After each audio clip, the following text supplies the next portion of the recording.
Assalamualaikum warahmatullahi wabarakatuh. Perkenalkan, nama saya Dimas Aditya Nugroho dari Universitas Mercubuana, Fakultas Ilmu Komunikasi, Prodi Broadcasting. Di sini saya akan mempresentasikan tentang opini mahasiswa terhadap kasus korupsi, di mana dalam presentasi ini dibagi menjadi 4 bagian, antara lain adalah integritas, kemudian tindakan korupsi dan penyebabnya, kemudian upaya pencegahan dan pemberantasan korupsi, kemudian dampak korupsi itu sendiri. Yang pertama adalah integritas. Integritas adalah salah satu bentuk kualitas terpenting yang harus dimiliki oleh seseorang pemimpin. Integritas adalah suatu konsep yang berkaitan dengan perilaku, nilai, metode, sarana, prinsip, harapan, dan keterpaduan berbagai hasil. Orang yang memiliki integritas biasanya memiliki kepribadian yang jujur dan kuat. Integritas sendiri berasal dari bahasa Latin integrate, yang artinya utuh dan lengkap. Contoh bentuk integritas adalah selalu datang tepat waktu, mengklarifikasi komitmen yang tidak dapat kita buat, memperjelas tindakan dan catatan yang ditulis di setiap akhir pertemuan, dan selalu memenuhi tanggung jawab. Selain hal tersebut, ada beberapa contoh manfaat dari integritas. Antara lain adalah secara fisik bisa menjadikan seseorang sehat dan bugar. Kondisi ini juga membuat seseorang bisa memulai aktivitas dan pekerjaan sehari-hari dengan baik.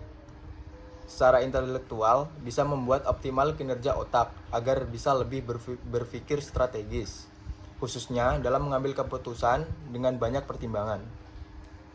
Secara sosial, manfaat integritas adalah untuk mengembangkan hubungan antar individu dan masyarakat, kolaborasi seseorang dalam melakukan tugas atau pekerjaan. Kemudian yang terakhir adalah secara mental, mampu membuat seseorang bisa menjadi lebih cerdas dalam memaknai sesuatu, termasuk pengalaman hidup dan sebagai keberhasilan serta kegagalan yang dialami. Kemudian yang kedua adalah korupsi. Korupsi adalah semua tindakan tidak jujur yang memanfaatkan jabatan atau kuasa untuk mendapatkan keuntungan bagi pribadi atau orang lain. Tindak korupsi diatur dalam Undang-Undang Nomor 31 Tahun 1999 tentang pemberantasan tindak pidana korupsi. Berdasarkan undang-undang tersebut, korupsi adalah setiap orang yang secara melawan hukum melakukan perbuatan memperkaya diri sendiri, orang lain, atau suatu korporasi yang dapat merugikan keuangan negara dan perekonomian negara. Praktik korupsi di sini dibagi menjadi beberapa jenis, antara lain penyuapan, penggelapan atau pencurian, penipuan, pemerasan, dan favoritisme. Faktor penyebab korupsi. Faktor penyebab korupsi dibagi menjadi 2, antara lain faktor internal dan eksternal.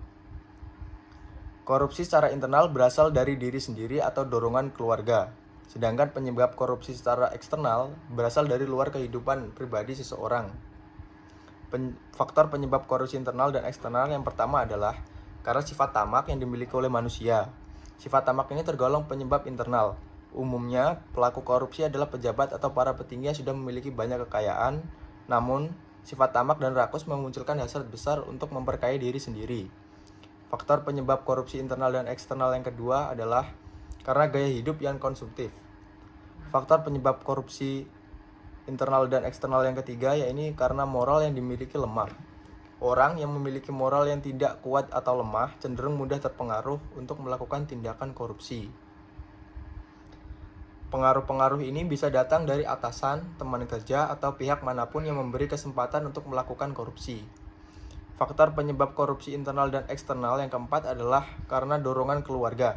Sangat disayangkan jika tindakan korupsi seseorang justru karena dorongan dari keluarga. Faktor penyebab korupsi internal dan eksternal berikutnya masuk pada penyebab eksternal. Yang pertama adalah aspek ekonomi. Dalam perjalanan hidup seseorang, ada kalanya mereka mengalami situasi yang mendesak yang berkaitan dengan ekonomi. Kemudian adalah upaya pencegahan dan pemberantasan korupsi. Upaya pencegahan korupsi yang dilakukan oleh pemerintah adalah dengan menggunakan strategi preventif dan represif.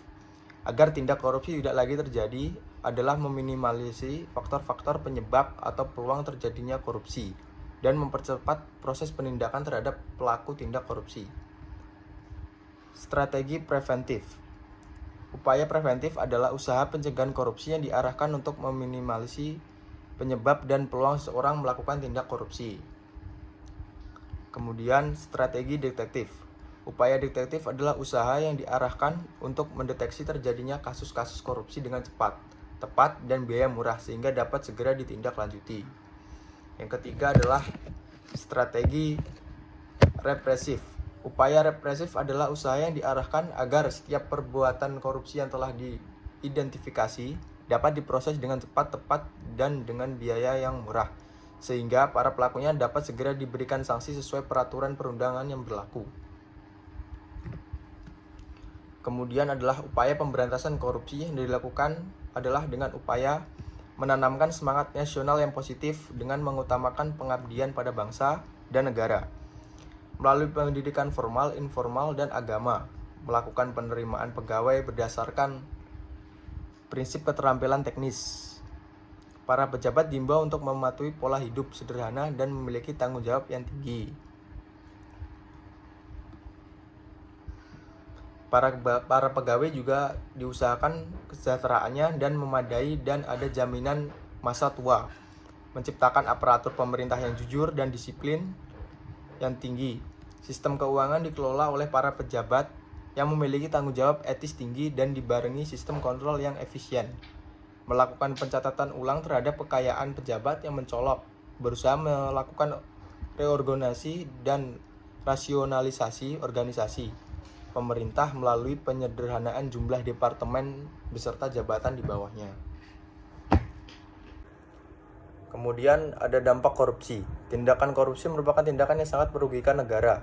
Korupsi mengakibatkan melambatnya pertumbuhan ekonomi negara, menurunnya investasi, meningkatkan kemiskinan, serta meningkatkan ketimpangan pendapatan. Korupsi juga dapat menurunkan tingkat kebahagiaan masyarakat di suatu negara. Kemudian, peranan mahasiswa dalam memerangi korupsi.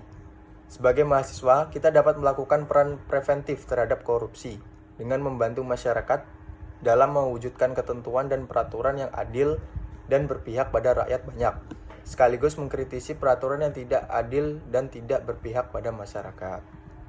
Sekian presentasi dari saya, ada kurang lebihnya saya mengucapkan terima kasih. Sekian, wassalamualaikum warahmatullahi wabarakatuh.